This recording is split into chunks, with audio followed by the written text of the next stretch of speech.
Hello and welcome to Archive West Texas, a program dedicated to preserving and sharing the stories of those who shaped our region. I'm Gordon Wilkerson, joined today as always by our producer Thomas Dye. Our guest today is Barry McCool. Dr. McCool is a retired naval officer. He's a professor emeritus at Texas Tech. He's the father of space shuttle pilot Willie McCool, who was a pilot of the Space Shuttle Columbia. Today we're going to talk with Barry about his journey from childhood to military service to putting some roots down in Lubbock and his work in academia, as well as the legacy of his son Willie. Barry, thank you for joining us today. We appreciate you coming to share your story. Not a problem. Talk with us a little bit about your childhood and your early years. Where were you born and I was born in a little town, New Kensington, Pennsylvania, on the Allegheny River, about 30 miles up the river from Pittsburgh. I had a very poor childhood, okay? When I was in first grade, I was living in a mountain town in northern Pennsylvania on the Allegheny River. And in January of, I think it was 1950 or 1951, I contracted polio. I spent 2 years in the hospital in iron lungs and other contraptions. I was the first case of that particular strain of polio in Pennsylvania. I was fortunate that the March of Dimes came along and they picked up the tab. Interesting side note is that in that little town of 152 people, 2 other of my classmates in the first grade all came down with polio at the same time, and they came down with the paralysis type. I came down with the type that high fevers and kills the brain. Wow. So you were in an iron lung for a couple of years? Yep. What was that like? Well, you figure I was 5 or 6. What I can remember was one Christmas, the iron lung had a porthole in it, and I looked through the porthole and I could see outside of the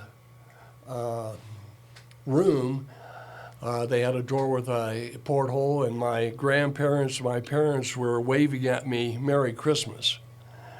And the next memory I have is in a, baby beds have the collapsible sides. Yes. I had both arms taped down to the sides of the adjustable side bed, and IVs going into both arms to feed me.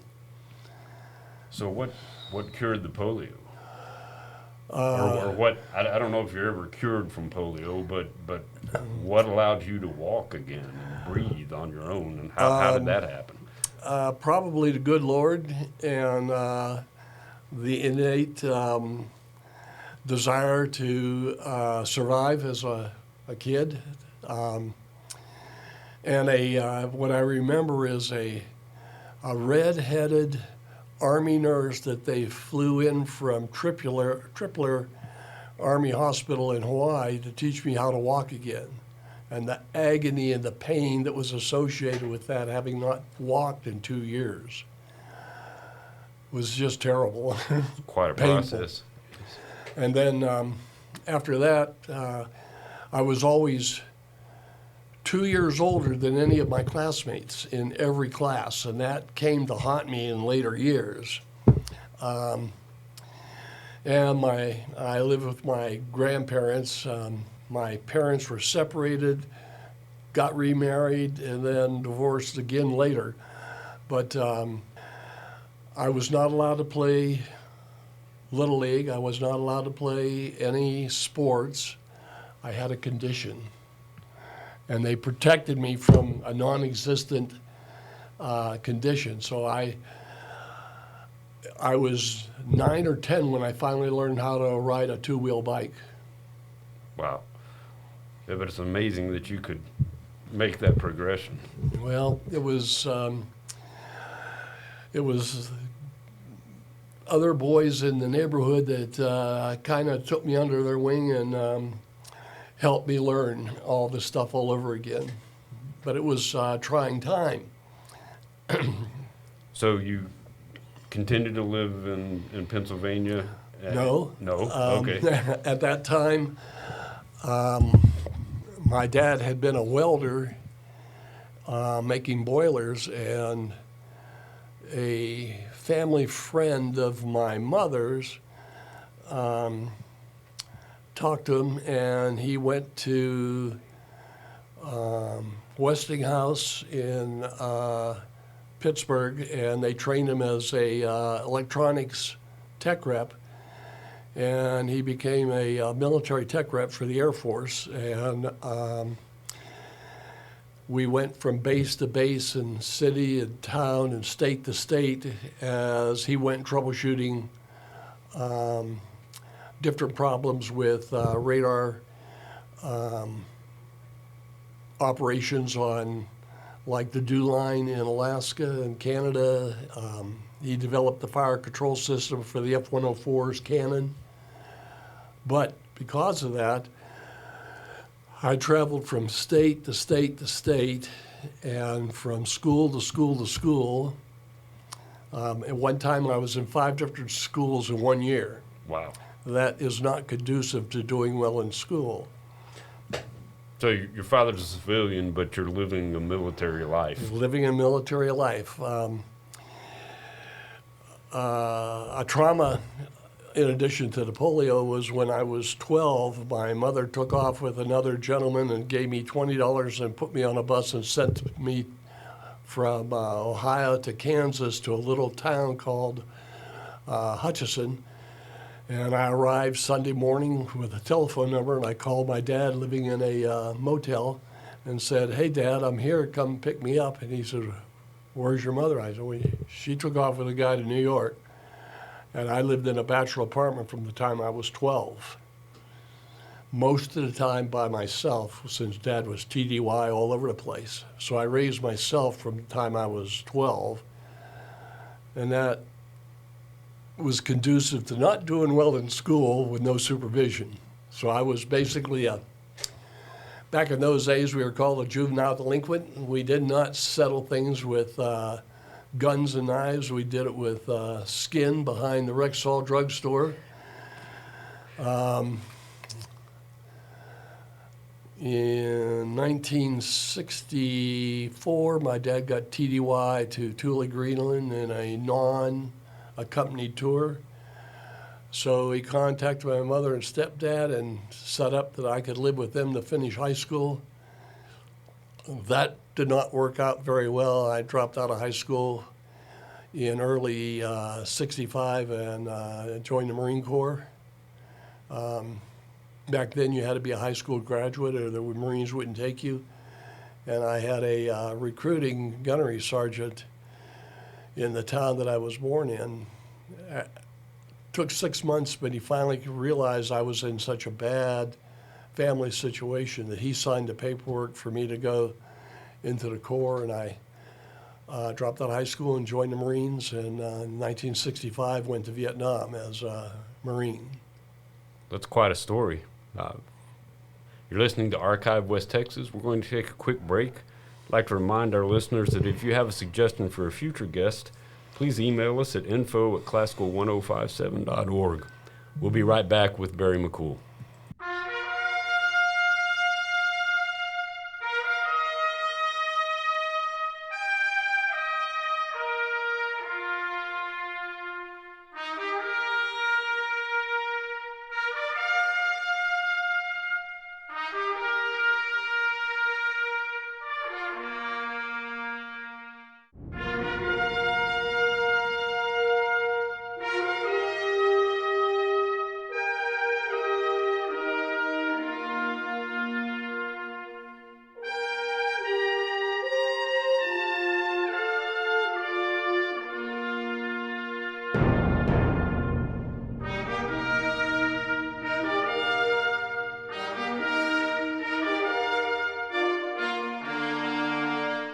Welcome back to Archive West Texas. We're continuing our conversation today with Barry McCool. Barry, in our last session, you were talking about your childhood in western Pennsylvania and then parts all over the country, ultimately leading to your enlistment in the Marines and a trip to Vietnam in 1965. Tell us about your military service and your tours in Vietnam and what you learned from those experiences.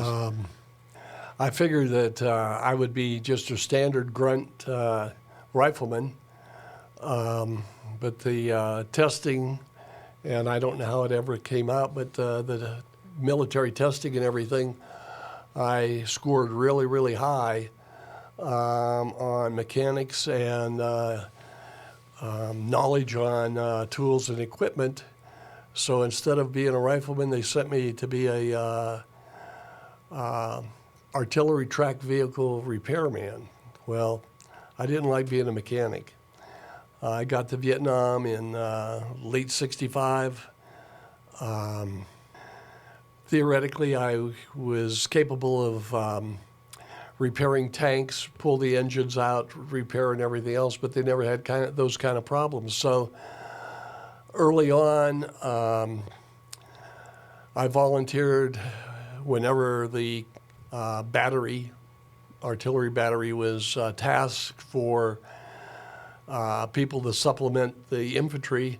I always volunteered, and I went out on patrols, night ambushes, that kind of thing. I became what the Marine Corps thought was an excellent point man in a rifle company. I could smell the Vietnamese 100 yards away, and I could see tripwires with tiny little moisture buds on the tripwire in the morning walking. So I kept a lot of people from being injured in booby traps and stuff like that.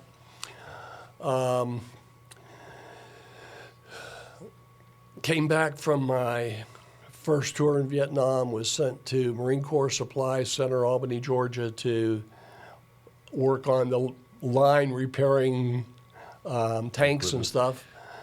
And because I was one of the first Marines to come back from Vietnam to a regular command, they really didn't know what to do with me. So the regimental commander, sergeant major, when I checked in with my check-in sheet, I'd been promoted to E4 corporal.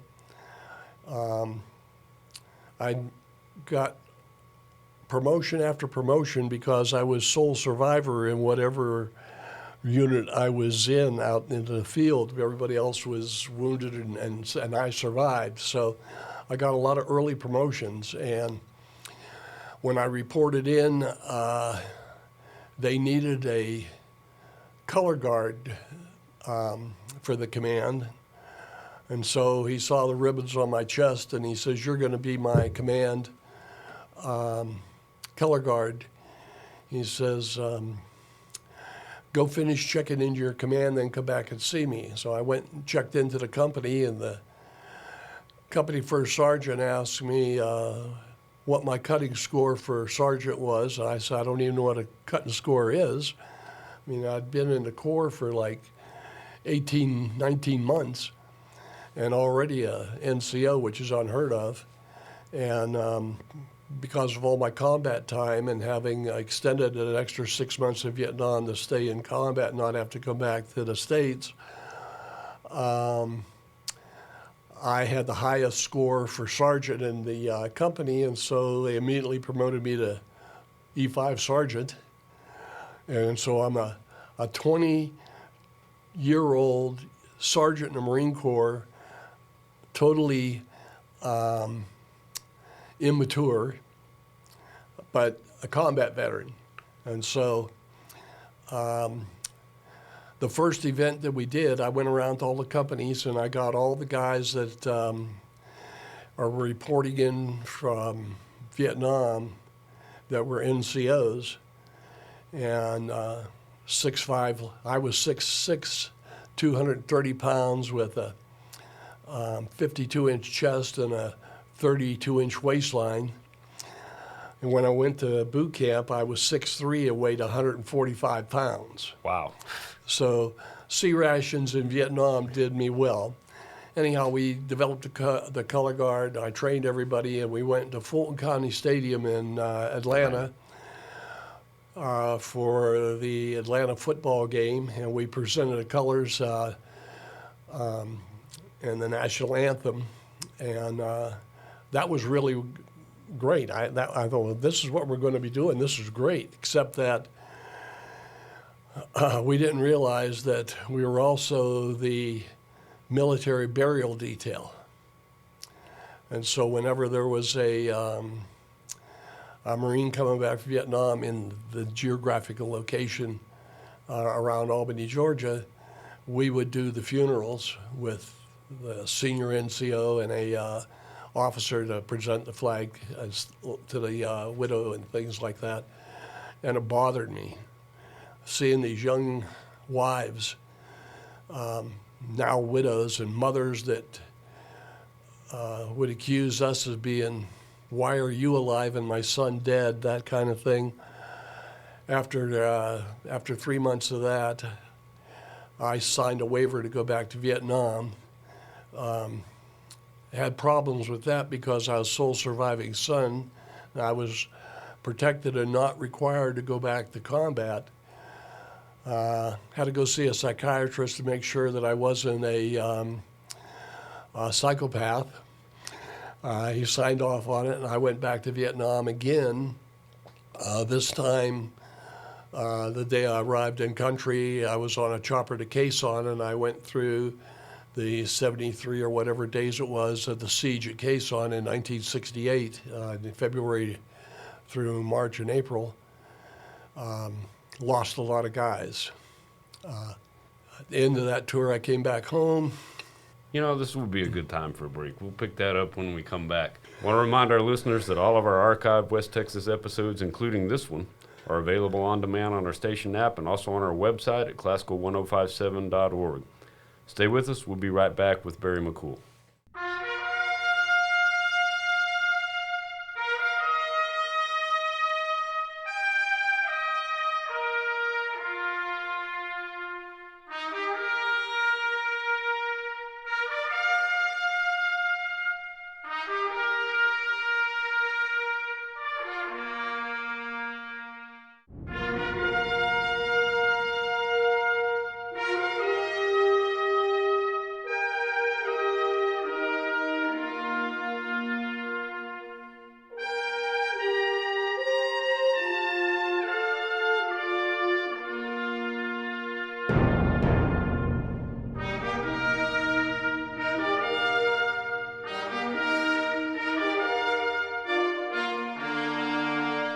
Welcome back to Archive West Texas. We're continuing our conversation today with Barry McCool.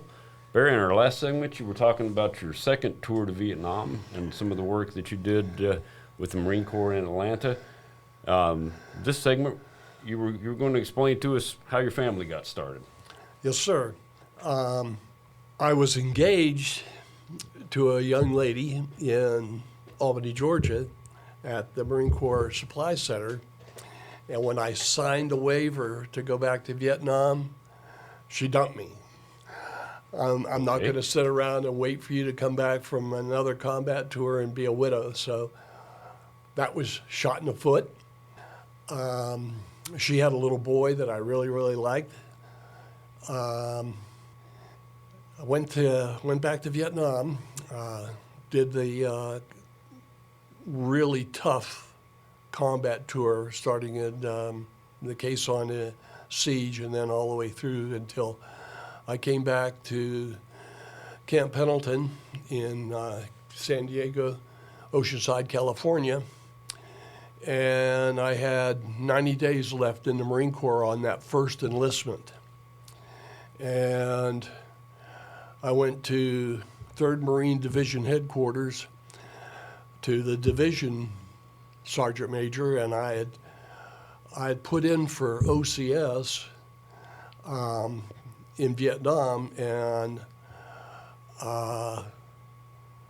the the battalion commander, who was a major, the battalion that I was in, didn't submit the paperwork. And he didn't because he didn't feel that a Mustang going through the ranks would make a good officer. So when I talked to the division, they said, if you re-enlist for another 4 years, we'll submit the paperwork. No guarantee. Okay, well, I knew that if I submitted the paperwork, 6 months later, I'd be on my way to another tour in Vietnam. So I became a primary marksman instructor teaching recruits how to shoot at Camp Pendleton from Marine Corps Recruit Depot, San Diego, MCRD. And I had 3 recruits that were leaving on Monday to go to Vietnam. And they asked if they could buy the sergeant a beer. And so I said, okay. And they said, there's this little German pub at the Yacht Club in Oceanside, and we'll meet you there Saturday at noon, and we'll buy you a beer, because we want to buy you a beer because you set us up to do well to go to combat. So that's Saturday. I, with my uniform on, I went to this Da Shift, which was the little, I'd never been to a yacht club in my life. This was way above my expectations. And I went in to this darkened little hole in the wall at the yacht club, and they had a dance floor that was about 10 feet by 10 feet, and they had a new group that was, they would, back in the 60s, you could get an up-and-coming group to play over the weekend for $100. And this group was called the Union Gap, that was getting their start. And I'm sitting there having a beer, and these 3 young ladies walk in, 2 brunettes and a blonde. And I have to press my troops, right? So I tell them, watch me go whip it on that blonde that just sat down. So I get up and I walk up to this table and I said, would you like to dance? And this woman looks up at me, and she looked like she was in early 20s. She says, I don't dance. Well, I took her hand and I said, you do now. And I let her out onto the dance floor, and we danced 2 dances.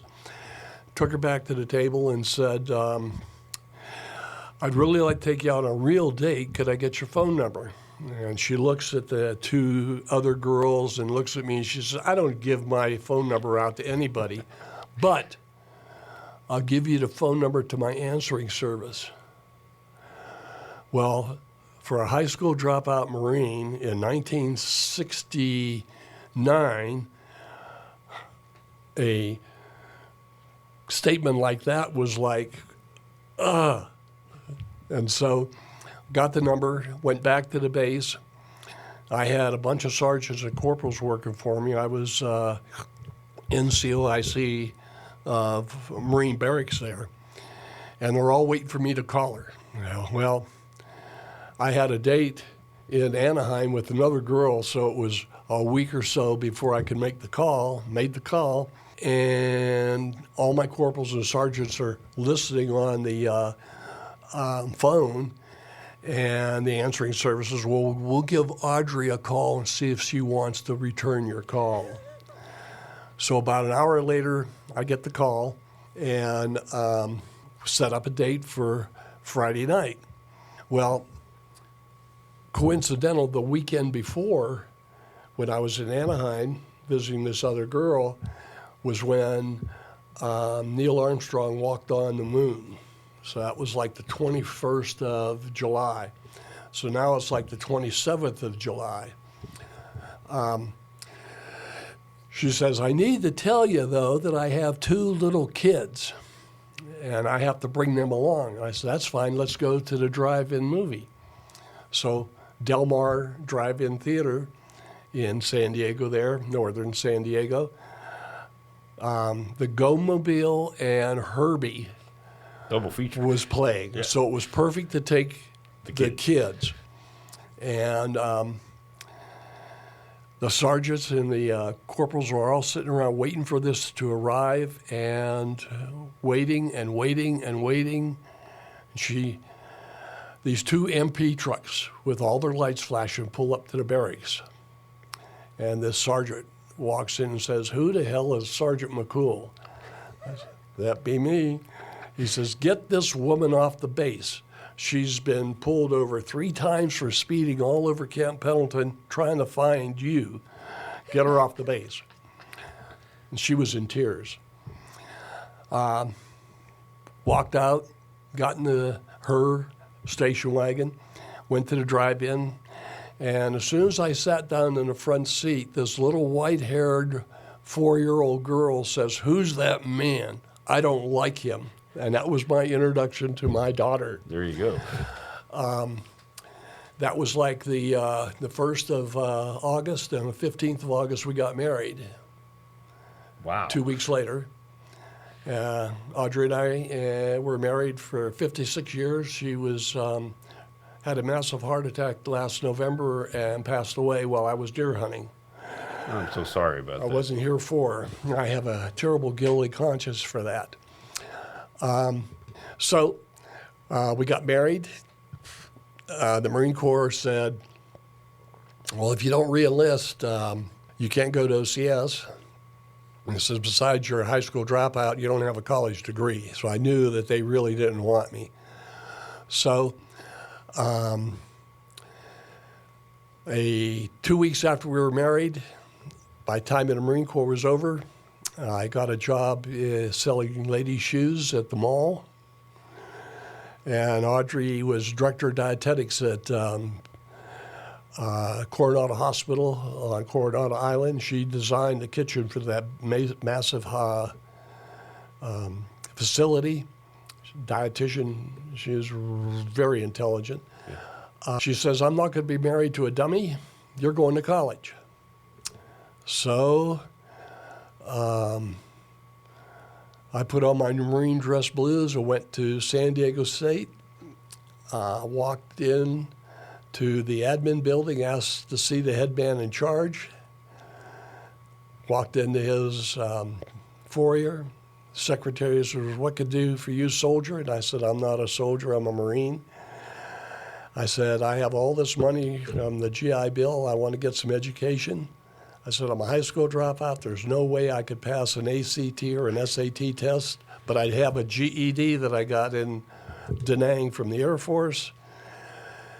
And I said, "I want to see whoever's in charge." I didn't know about presidents of universities or anything like that.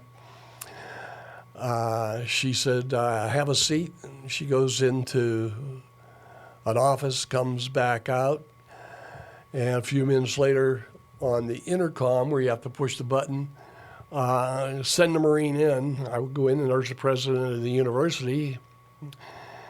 And he said, "What can I do for you, Sergeant?" I said, "The same thing." He says, "You've seen a lot of action." And I said, "Yes, sir." And this was all the war protests were going on campuses everywhere, especially at San Diego State. And he says, "Martha," on his intercom, "signed the sergeant up as a provisional student for the fall semester." Well, I'm in. So I get a notice, a penny postcard in the mail, and Audrey says, "You need to go get a catalog and pick out what you want to study." I said, "Okay." So back then, you went to the gymnasium, and on the basketball court, they had stanchions set up with alphabet. And MC was for anybody that was like McCool. So I stood in line, and I read through the paper catalog, and I picked out the courses I thought were interesting, and I signed up for the courses. And I took Bonehead English, Bonehead Math, vertebrate zoology, chemistry 1, and invertebrate. I had 4 lab courses, 19 credits. And at the end of the first semester, I get a notice to go see the president of the university. So I went to see the man, and he says, now I had full-length hair and I had a beard, okay? So I didn't look like the sergeant anymore, and he says, who told you you could take all these courses? Who's your counselor? I said, I don't have a counselor. He said, what? He says, how did you get a 4.0 average? I said, what's a 4.0 average? He says, you realize you took 19 credits. So I said, yeah. And he says, you put a lot of time in studying. I said, well, aren't you supposed to? And he calls Martha and he says, he's no longer a provisional student. So I graduated at a different university because Audrey was hired away from Coronado Hospital to be director of dietetics at St. Mary's Hospital in Duluth, Minnesota. And the deal was I could do my last semester at the all-girl College of St. Scholastica Catholic University that had 4 Nobel Prize-winning nuns. Wow. That did cancer research as part of the deal of them hiring her. Okay. And you could still get your degree from UC San Diego? Right. Okay. So I did my last semester there and started a master's degree at the University of Minnesota Duluth in Minnesota ecology. And back in those days, the military recruited for officer programs with penny postcards. Not many people know what a penny postcard is today. So I filled out all the cards and sent them back with, number 1, I'm too old, and number 2, I already spent 2 combat tours in Vietnam as a Marine, and you don't want me. Well, the Marine Corps didn't want me, but the Navy sent out a officer to personally recruit me to fly jets for the Navy. So let's take a quick break here. Sure. When we come back and dive into your naval service. This concludes our show for today, but we're going to ask Barry to stay with us for next week's episode. Want to thank you for listening, and please join us next week for another episode of Archive West Texas.